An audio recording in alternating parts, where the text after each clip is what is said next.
Actuamos según pensamos, pensamos según sentimos y sentimos según deseamos. Desde esta óptica, entender que el Tantra a través del deseo es una vía iniciática y de acceso al despertar sería correcto. Sin embargo, el Tantra y el deseo en sí mismo va mucho más allá de esta concepción. Es limitar toda una escuela filosófica como es el tantrismo a un trabajo con el deseo, creo que no es especialmente interesante.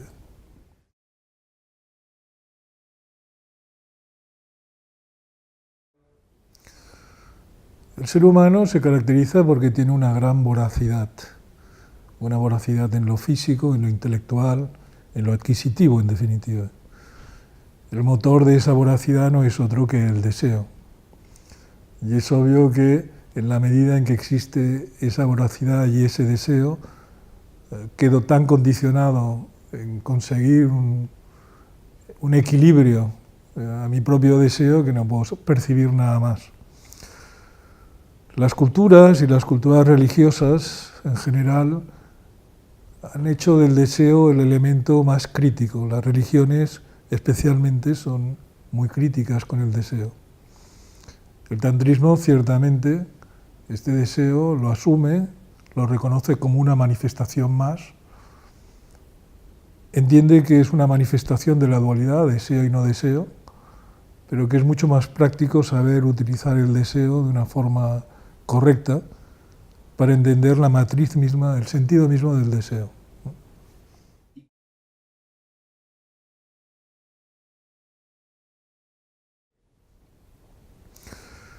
No hay una forma correcta de entender el deseo porque todo entendimiento es un entendimiento mental. El deseo nace desde la propia mente, lo crea la mente. Por lo tanto, encontrar una solución en el lugar de origen del que lo genera no puede ser una respuesta, ¿no? Por lo tanto, en el rendirse al deseo, en el ceder al deseo, no es otra cosa más que fluir con la propia manifestación de la existencia. En último caso, la existencia se manifiesta porque hay deseo. Si no hubiera deseo, no habría existencia.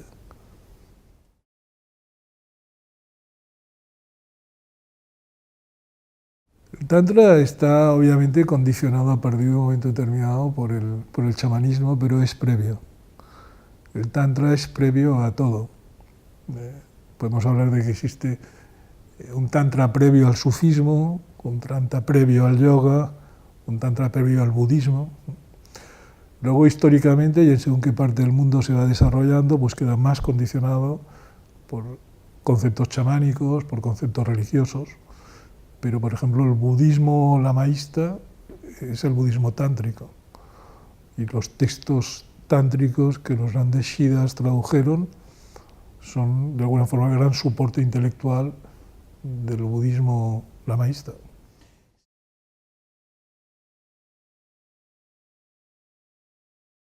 La activación de esta energía lleva a estados de conciencia alterado, pero todo esto sigue ocurriendo en la mente.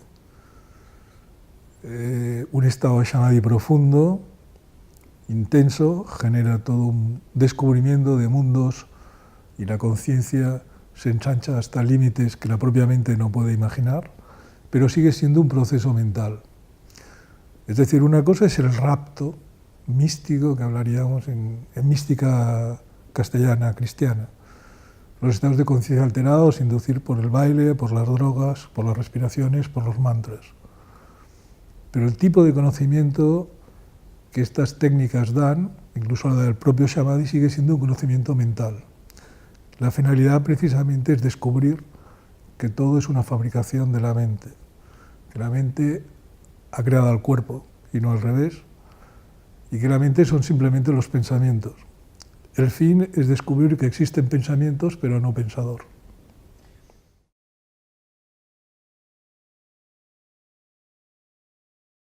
Shakti Kundalini es innato en todo ser humano. Para activarlo y despertarla, sí que tiene que haber unos métodos específicos y concretos. Bueno, la importancia de Swami Muktananda Paramahansa es que él fue el que abrió el mundo de la activación de Kundalini por medio de la Shaktipat a sus discípulos. Antes era esto muy minoritario y a partir de él se activa. Una vez dada esta experiencia y esta activación, ocurren una serie de fenómenos a nivel físico y a nivel psicológico que llamamos krillas, y estas krillas son en sí mismas el propio proceso de depuración que la energía, una vez despierta, al ir ascendiendo, va generando. A veces, como insisto, son más físicas, otras son más mentales, pero estas krillas son experiencias que relatan que el camino se está transitando.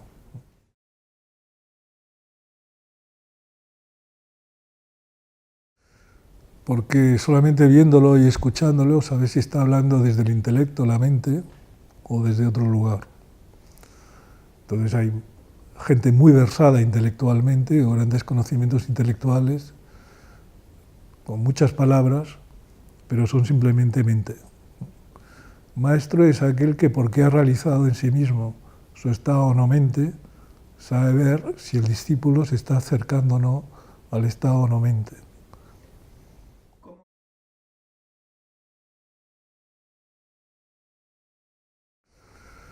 Esta unión maestro-discípulo, discípulo-maestro, simplemente surge. De alguna forma está escrita en el guión. Pretender adquirir el conocimiento de un maestro porque te acercas a él, porque tienes dinero de viajar hasta donde él vive, o porque hay alguna razón de este tipo, no ha funcionado nunca de esta manera. Es como el enamoramiento, ocurre.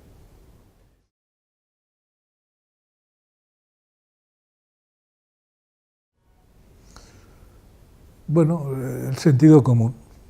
Hay un tipo de maestros que pueden conllevar en sí mismo unas grandes parafernalias, unos grandes mensajes muy vendibles, y las cosas están ocurriendo en otro nivel.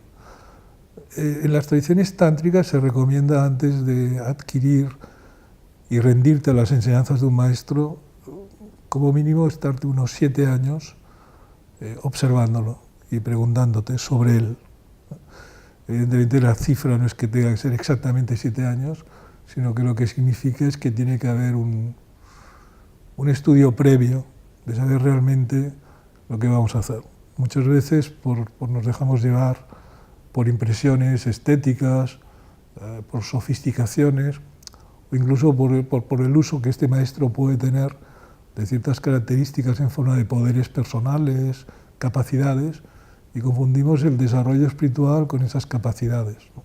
Cuando esas capacidades son simplemente capacidades que suceden también en la mente, extraordinarias pero mentales.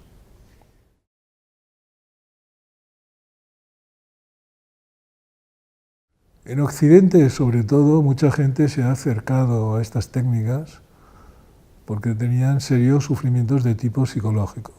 Los centros de yoga, los centros espirituales, muchas veces se dan, muchas de las personas que habitan están buscando una solución que seguramente, en algunos de los casos, o en muchos, encontraría una solución mucho más rápida con una atención psicológica previa.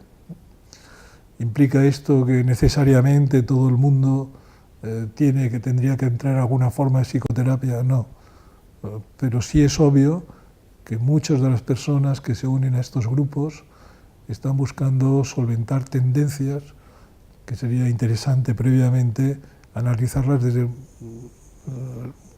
importante número de técnicas psicoterapéuticas que existen.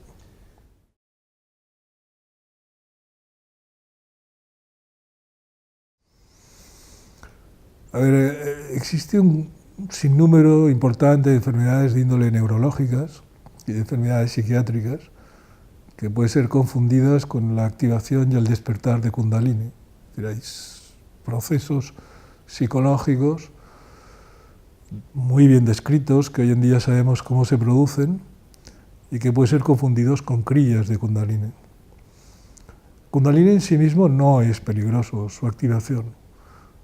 es peligroso en la lucha que existe en que la mente quiere controlar algo y Kundalini precisamente lo que te lleva es una forma de pérdida de capacidad de control sobre lo que es tu propia experiencia interior. La mente lo vive como peligroso porque quiere controlarlo y Kundalini no te permite tal control. Lo que es peligroso es confundir trastornos de tipo neurológico, insisto, enfermedades concretas o trastornos de tipo psiquiátricos con Kundalini, ¿no?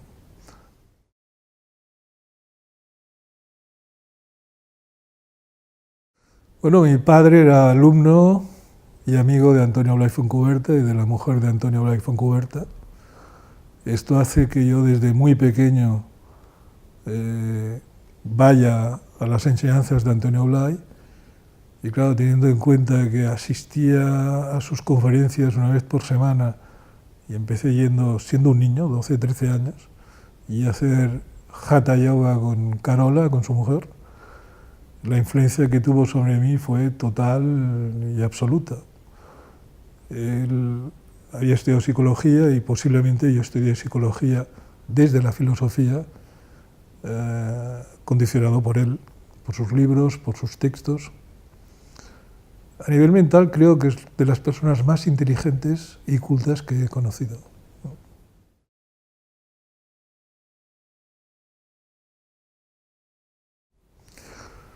Yo lo conozco en el 1978 en Pune, cuando todavía era Rajneesh, y para mí representa un impacto en el sentido de que la liberalidad que en aquel momento se vivía en cuanto a la relación con el cuerpo y con el espíritu en su ashram, lleva implícito un gran sentimiento desculpabilizante. Mi influencia es sobre todo más que de carácter espiritual, de carácter psicológico, ¿no? La libertad era posible.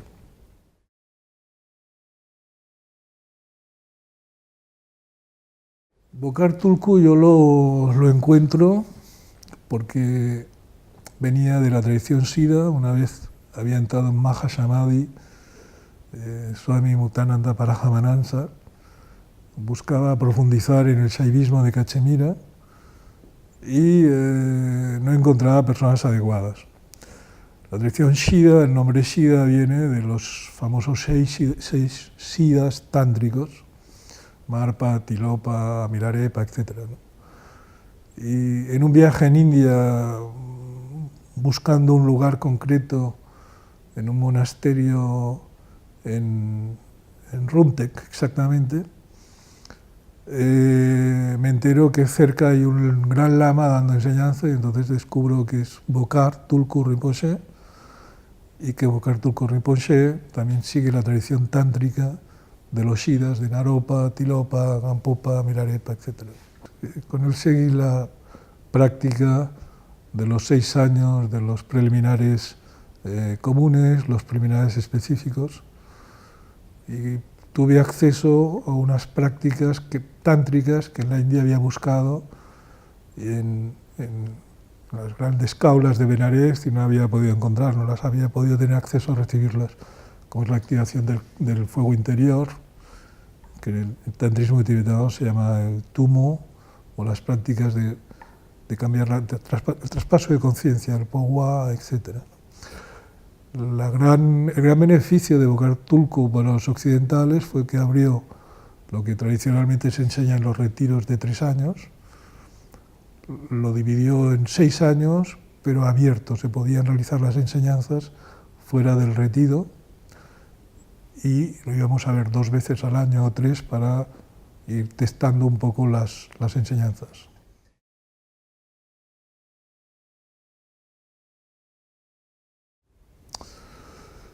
Cuando estudiaba filosofía, era un entusiasmo de Martin Heidegger, de Schopenhauer.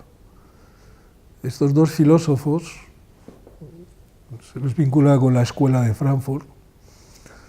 Leídos atentamente en sus textos más esenciales, por ejemplo, El mundo como voluntad y representación, no es más que puro Vedanta y puro Tantra no dual. sabemos históricamente que, por ejemplo, Heidegger era un gran entusiasta y había leído textos Upanishads, Vedas, etc. Por lo tanto, no me resulta difícil de combinar las dos cosas. Lo que es difícil para un occidental es entender el mundo oriental, es decir, el mundo simbólico. Si bien es cierto que, y Jung lo describe bien, existe un inconsciente colectivo y una serie de conceptos que son comunes, es muy difícil entrar en el mundo oriental, a no ser que entres de la mano de la abstracción. Yo entro a partir del estudio de Paul Klee y de Kandinsky, que es lo que me da acceso al lenguaje gráfico del tantrismo.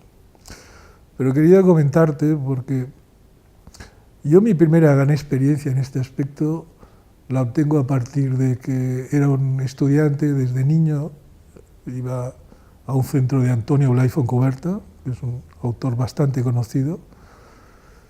Antonio Blay Foncuberta trajo a un discípulo hindú de Ramana Maharshi, que se llamaba Pushas, lo trajo a Barcelona. Y cuando yo tenía unos 12 o 13 años, tuve una experiencia iniciática de meditación muy profunda con Pushas. El resto de mi vida es, a partir de esa experiencia, intentar entender qué es lo que pasó. Y esto es lo que me lleva a la psicología, lo que me lleva a la filosofía y lo que me llega a toda una búsqueda posterior. Entendí que quien pretende entenderlo no puede acceder a ese entendimiento. Hay una poesía, de nuevo de la mística castellana, ¿no? Entré donde no supe, toda ciencia trascendiendo. Pues es exactamente eso.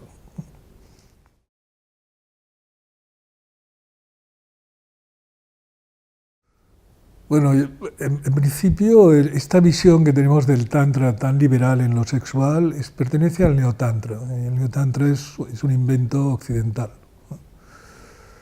Los conceptos morales se trascienden en la medida en que tú estás próximo a una moralidad concreta. La moral es un concepto sobre todo religioso. Y cada religión tiene su propia moral. Y muchas veces la moral de una religión diverge ostensiblemente de la moral de otra religión. Por lo tanto, yo prefiero hablar, tal vez por la formación filosófica, de ética. Entonces, ¿cómo trascendemos los preacondicionamientos éticos que culturalmente se revisten con moral? Pues sobre todo hay que trascenderlo en el momento oportuno y de la forma oportuna. No es esa liberalidad que quiere hacer un canto constante a la transgresión, ¿no? Es la transgresión para acceder a lo liberal y no la liberal para acceder a la transgresión.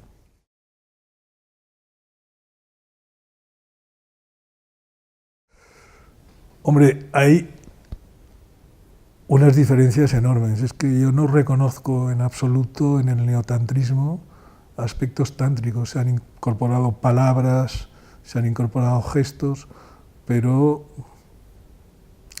A ver, yo creo que si nos acordamos de Hannah Arendt y su famosa la banalidad del mal, ¿no? A mí aquí me gustaría hacer un cambio y decir que ahora el mal es la banalización. El auténtico mal es la desacralización. El tantrismo ha cogido fama desde una técnica especialmente vinculada con la sexualidad y desde esto se ha banalizado. No reconozco el tantrismo, vamos a llamar más publicitario, más conocido, no lo reconozco en absoluto en las enseñanzas tántricas que yo he recibido. Me gustaría comentar que un lama tibetano me dijo: felicidades, los occidentales habéis conseguido lo que la cultura hindú no había conseguido en 2000 años, que es destruir el tantra.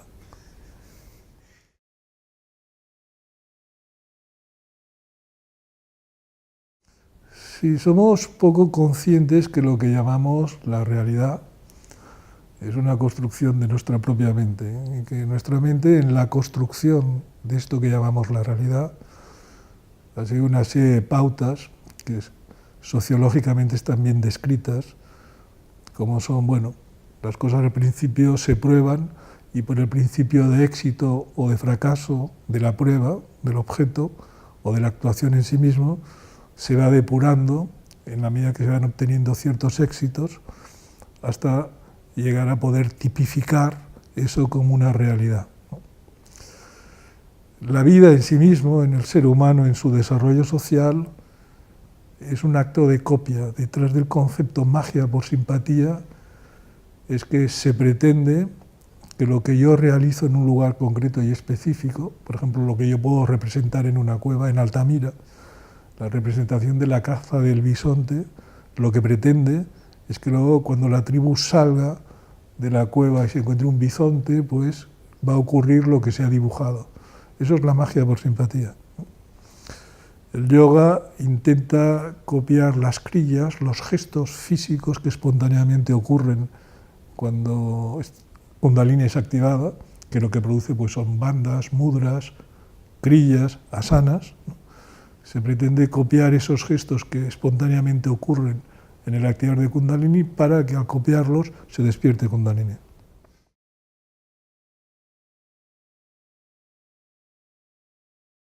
El Tantra es previo a la invasión, a la mítica invasión arya.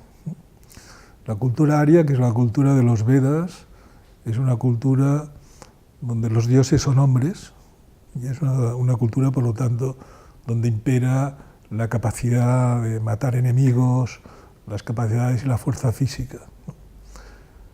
El Tantra, previamente, el concepto de Dios era femenino, no era masculino, y está revestido de una sensibilidad, de una poética, de una cultura que tal vez la podríamos explicar, para que la gente nos entienda bien, comparando a Atenas con Esparta. Esparta, y de ahí el término espartano, pues es el guerrero, el luchador, y Atenas es la cultura, es la democracia, es el arte, es la filosofía. Ciertamente nuestra cultura se ha vuelto cada vez más espartana, pero si ahora viajamos a Grecia, pocas personas van a Esparta y todas van a Atenas.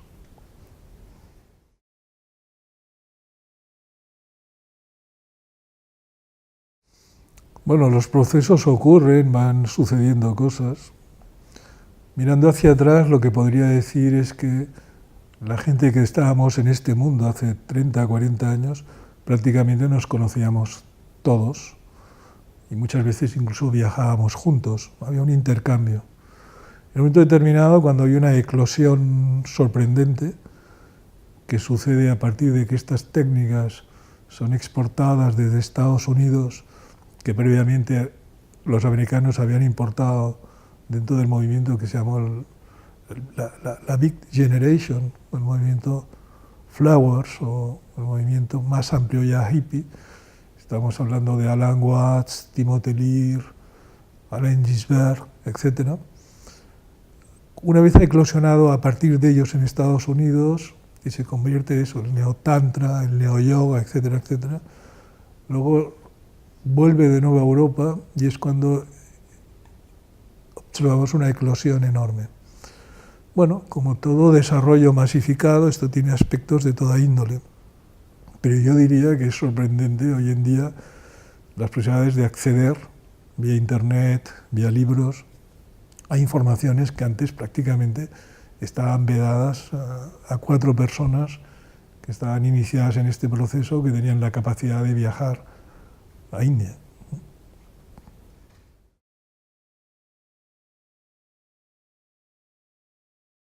En realidad es que estas formaciones todas dicen exactamente lo mismo, lo que pasa es que los nombres son diferentes, obviamente, porque uno es en idioma chino, otro es en idioma tibetano, otros en sánscrito. El budismo Chan, que es el budismo en China, es una forma de budismo taoísta, Y este taoísmo es una forma de tantrismo. Entonces, los nadis, los centros energéticos, los canales maravillosos de la medicina tradicional china, pues todas dicen exactamente lo mismo. Todo gira sobre el principio que aquí en Occidente llamaríamos una alquimia interior y una alquimia exterior. Hay desde un punto de vista práctico unas diferencias, unos matices técnicos que difieren, pero esto ya es un aspecto muy técnico. Pero esta alquimia interior, mediante la activación de esta energía de la Shakti Kundalini, la encontramos en la medicina tradicional china, en el budismo Chan, en el taoísmo. La medicina tradicional china es la base de la medicina tibetana. El shaivismo de Cachemira, por ejemplo, y el budismo tántrico, si sustituimos la figura de Shiva por la figura de Buda, tenemos el budismo tántrico. Es decir, no hay tal diferencia. Es decir, lo sorprendente es que cuando profundizas y vas entendiendo un poco el sentido del lenguaje o de la metáfora, descubres que siempre se está diciendo lo mismo.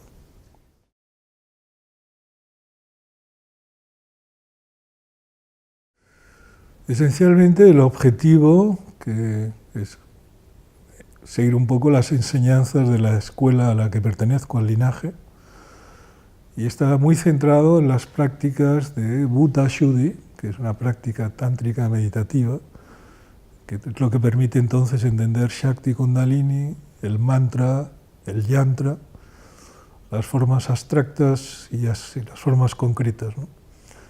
Es un intento de transmitir lo esencial de la tradición o de hacerlo de alguna forma, transmitir lo esencial del Tantra. No es neotantrismo, que hemos hablado del antes, sino que es tantrismo en su versión, diríamos, más clásica. La finalidad es a partir del Vijnana Bhairava Tantra como texto, es el Tantra de la no dualidad, el Shaivismo de la Cachemira. Y este Tantra de la no dualidad es la vivencia de la pérdida del vivirte en el error, de sentir que eres el sujeto y por lo tanto lo que ves eres el objeto, ¿no?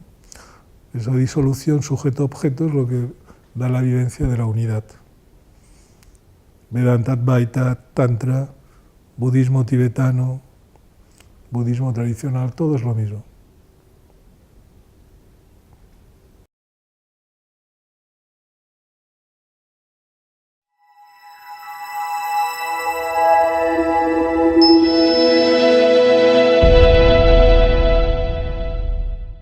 Al yoga, un tantra previo al budismo. Luego, históricamente, y en según qué parte del mundo se va desarrollando, pues queda más condicionado por conceptos chamánicos, por conceptos religiosos. Pero, por ejemplo, el budismo lamaísta es el budismo tántrico. Y los textos tántricos que los grandes Shidas tradujeron son, de alguna forma, el gran soporte intelectual del budismo lamaísta.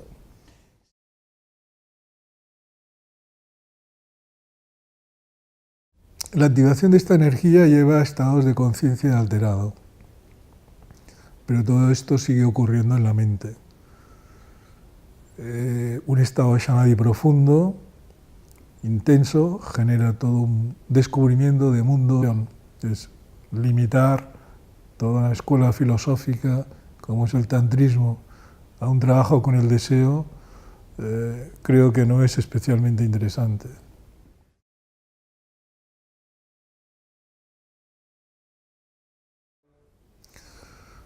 El ser humano se caracteriza porque tiene una gran voracidad en lo físico, en lo intelectual, en lo adquisitivo, en definitiva. El motor de esa voracidad no es otro que el deseo. Y es obvio que en la medida en que existe esa voracidad y ese deseo, quedo tan condicionado en conseguir un equilibrio a mi propio deseo que no puedo percibir nada más. Las culturas y las culturas religiosas en general han hecho del deseo el elemento más crítico. Las religiones especialmente son muy críticas con el deseo. El tantrismo, ciertamente, este deseo lo asume, lo reconoce como una manifestación más, entiende que es una manifestación de la dualidad, deseo y no deseo, pero que es mucho más práctico saber utilizar el deseo de una forma correcta para entender la matriz misma, el sentido mismo del deseo.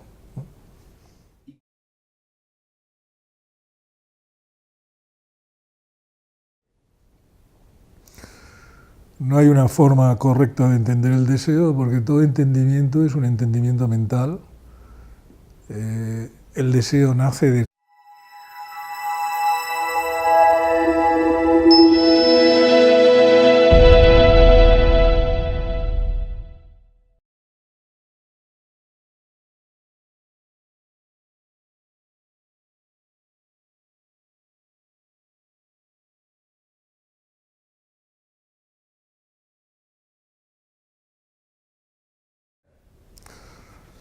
Actuamos según pensamos, pensamos según sentimos y sentimos según deseamos.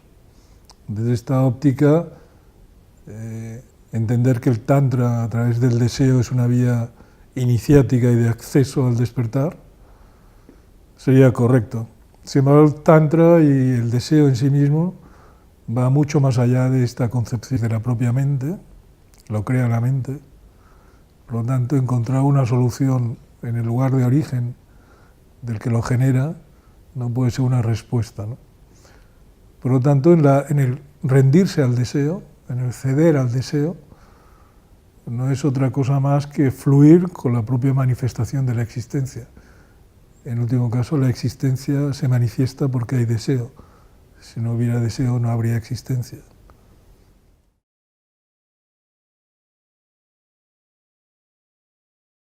El Tantra está obviamente condicionado a partir de un momento determinado por el chamanismo, pero es previo. El Tantra es previo a todo. Podemos hablar de que existe un Tantra previo al sufismo, un Tantra previo